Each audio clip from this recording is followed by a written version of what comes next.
अस्सलाम वालेकुम नाज़रीन, कुवैत में कुछ रिहायशी मकानात की तामीर का सिलसिला जारी था। पाकिस्तान की एक तामीराती कंपनी एनसी को भी चंद सौ मकानात का ठेका दिया गया। वहां पर काम करने वाले पाकिस्तानी मुलाजमीन ने अपने रिहायशी कैंप में अपने लिए एक आर्जी मस्जिद बना ली और बाजमात नमाज का एहतमाम किया। 4-5 माह बाद रमजानुल मुबारक आ गया और वहां तरावी पढ़ाने की जरूरत महसूस हुई।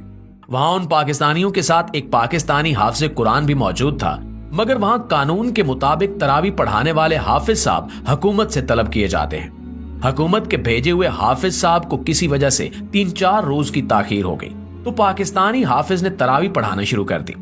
हुकूमत की तरफ से भेजा गया हाफिज भी वहां पहुंच गया और इत्तेफाक से ऐन उस वक्त पहुंचा जब पाकिस्तानी हाफिज तरावी पढ़ा रहा था।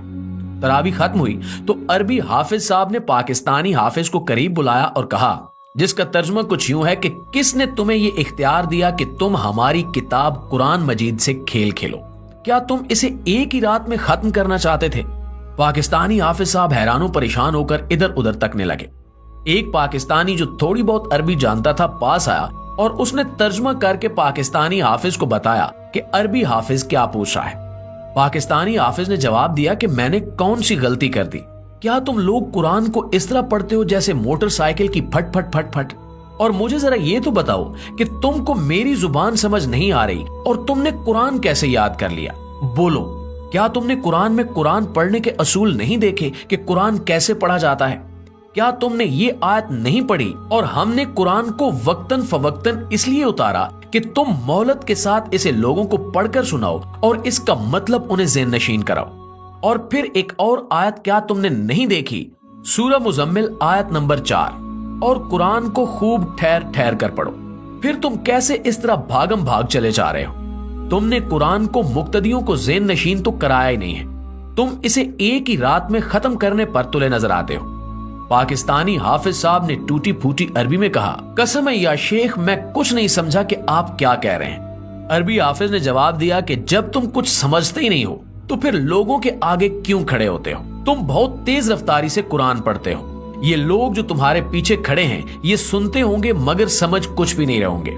अरबी हाफिज ने कहा कि अगर आइंदा तुमने कुरान पाक के साथ ये खेल खेला तो मैं तुम्हें पुलिस के हवाले कर दूंगा। ऐद रिसालत में जब कुरान पढ़ा जाता था तो सुनने वालों की क्या कैफियत होती थी?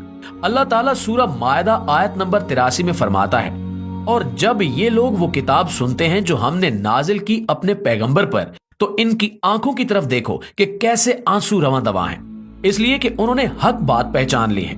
और यहाँ हमारे यहाँ जब कुरान पढ़ा जा रहा होता है तो सुनने वालों पर गनूदगी तारी हो रही होती है और दिल ही दिल में दुआ कर रहे होते हैं कि जल्दी जान छूटे तो घर को पहुंचे। क्यों?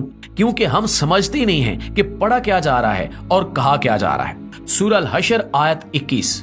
और इस कुरान की असर अंगेजी का आलम यह है कि अगर हम मिसाल के तौर पर इसे किसी पहाड़ पर नाजिल कर देते तो तुम देखते कि इसकी खिलाफ वर्जी के एहसास से उस पर लर्जा तारी हो जाता और जिम्मेदारी के ख्याल से वो रेजा रेजा हो जाता।